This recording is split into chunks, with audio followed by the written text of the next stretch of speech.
वे मुझसे लगभग 16 वर्ष, परंतु मैंने हमेशा उनको अनुराधा जी के नाम से संबोधित किया और मैंने कभी उनको अनुराधा नहीं कहा, क्योंकि वो मेरे जीवन में बड़ी वर्क करके आई।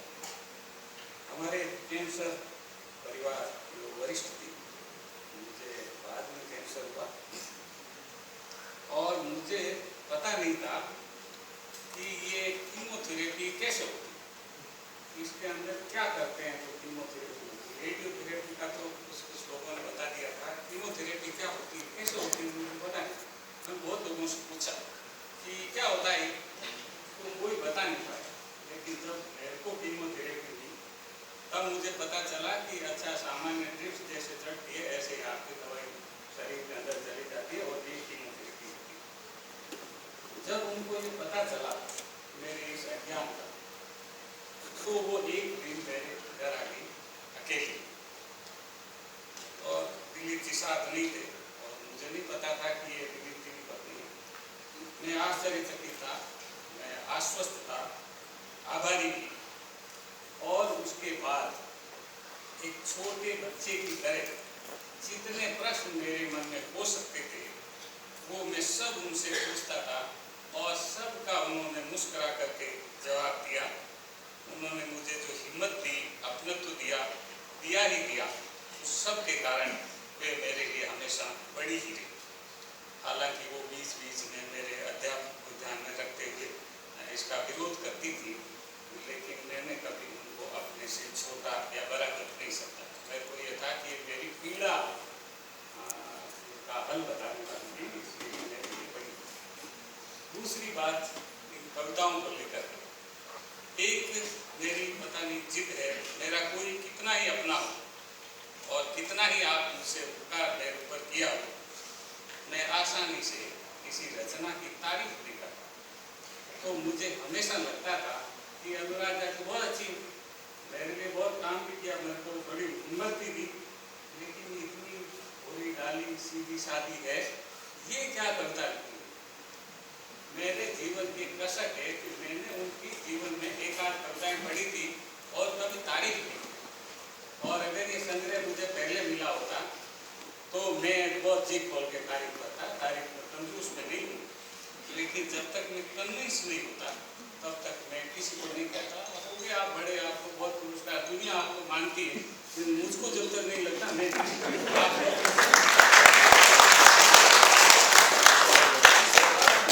मुझे लगता है कि बड़ा मनुष्य ही बेहतर कविता लिख सकता है। और इसके लिए एक आपको माने सिर्फ आप अच्छी बातें कह दें, हाँ, जिसको मैं कहता हूँ कई बार, अच्छी बातों का बिजनेस आप करते हो तो इट्स गुड, ये आपका काम है, आप कीजिए। लेकिन इससे आप बड़े आदमी हैं, तो आदमी का जो जीवन एक सार्वजनिक सामाजिक जीवन है, उसके पीछे एक मानसिक जीवन भी होता है जो मन के अंदर सोच रहा होता है, और रचना का संबंध उससे आता है। इसलिए दर्द के जीवन का जो दर्द है, इसको झेलने से कविता आती है और इस दर्द के विजय पाने से आती है। दर्द के सामने हार मानने से कविता नहीं होती। कहने की आवश्यकता नहीं है कि इन कविताओं का मर्म और इन कविताओं का महत्व जितना कैंसर पीड़ित व्यक्ति समझ सकता है, शायद उतना सामान्य व्यक्ति नहीं समझ सकता। हम किताब से कैंसर की दर्द और उसकी मानसिकता को समझ ही नहीं सकते, वो तो होने पर ही समझ में आता है। और या अगर आपने उसकी सेवा शुश्रूषा की हो कैंसर पीड़ित की, तो आपको थोड़ा सा पता होता है। और उसके जो विचित्र विचित्र एक्सपीरियंस होते हैं इन दवाइयों के, इनके, वो तो जो भोगता है उसी को पता है। अब इनकी कविताओं की जो विशेषताएं हैं, जो मुझे लगती है कि ये कैसे एक ये दर्द के गीत भी गाती। सबसे अच्छी बात तो ये, बहुत पीड़ा है, बड़ा दुख है, बड़ा रोना है, होता ही रहता है, रोना, सब परेशान है, लेकिन आपको हम नहीं पढ़ेंगे भाई, आपका दर्द है, आप भुगती, आप उसके साथ प्ले कर सकते हो क्या, आप उसके साथ खेल सकते हो क्या, तब उसमें से कविता निकलती। जैसे एक कविता मैं आपको याद दिलाता हूँ, इन्होंने लिखा, माँ बहुत याद आती और उसका रोज रोज बाल संवारना बहुत याद आता। अब जो कैंसर पीड़ित का कीमोथेरेपी के बाद में जो बाल गिर जाते हैं, उस सारे प्रोसेस के बीच में ये छोटा सा अनुभव लाए और वो सारे उस जीवन को दे देता है कि मेरे को माँ बहुत याद आती है। ये माँ की ममता की कविता नहीं, और इसलिए एक सामान्य तथ्य कथन की तरह आने वाली जो कविताएं हैं, वो कविताएं बहुत अंदर तक आपको फील कराती है जब आप सब उस प्रक्रिया से गुजरते हो। जाने किस सदी की पुरानी जमी हुई बर्फ है जो पिघल कर आंखों के रास्ते बह जाती है। कब? जब दर्द होता है?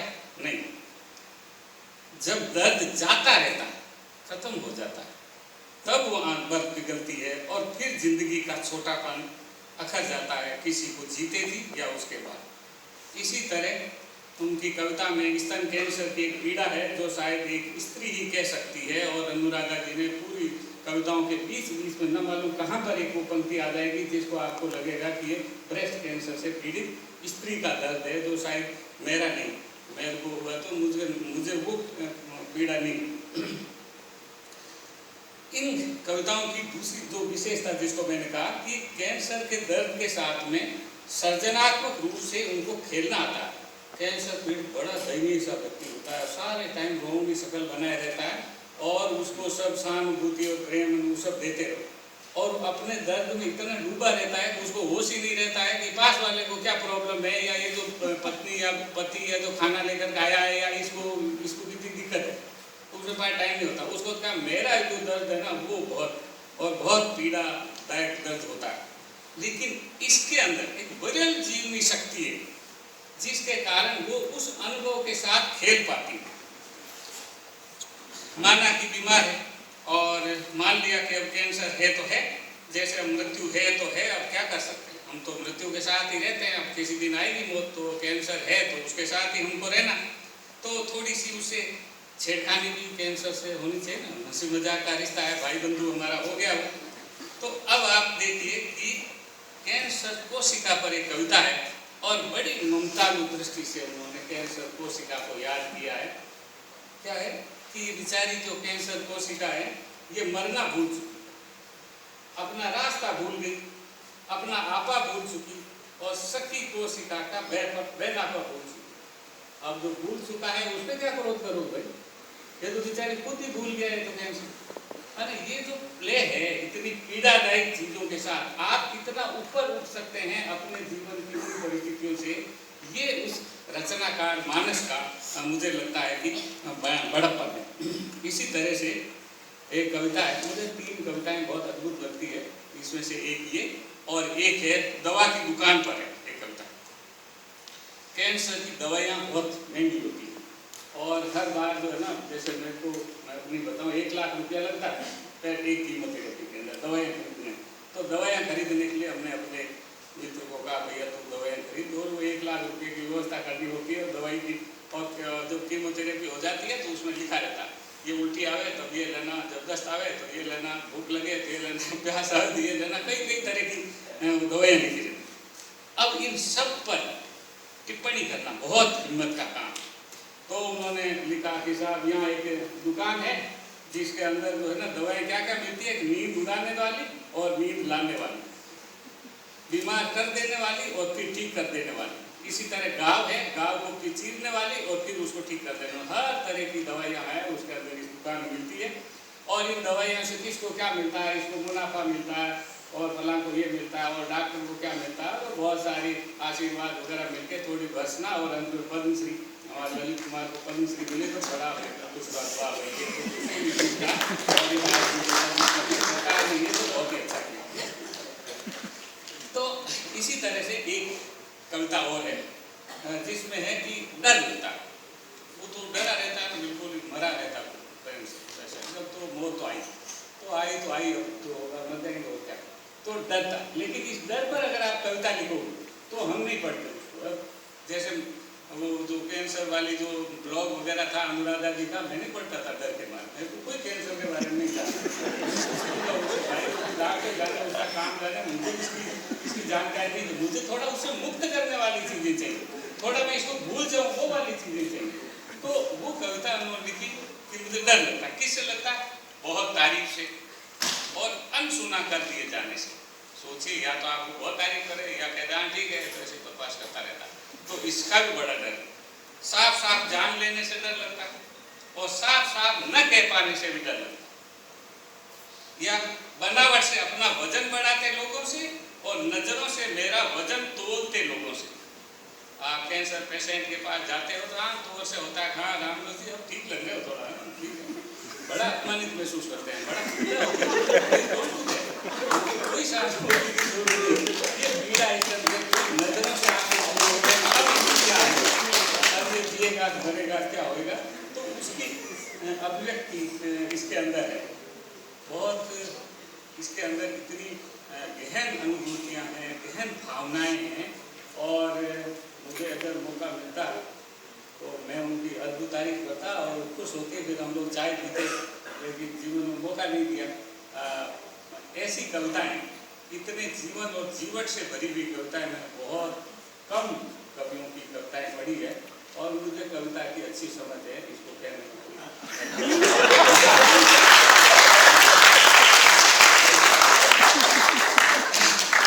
एकदम तथ्यात्मक विवरण से कविता शुरू होती है।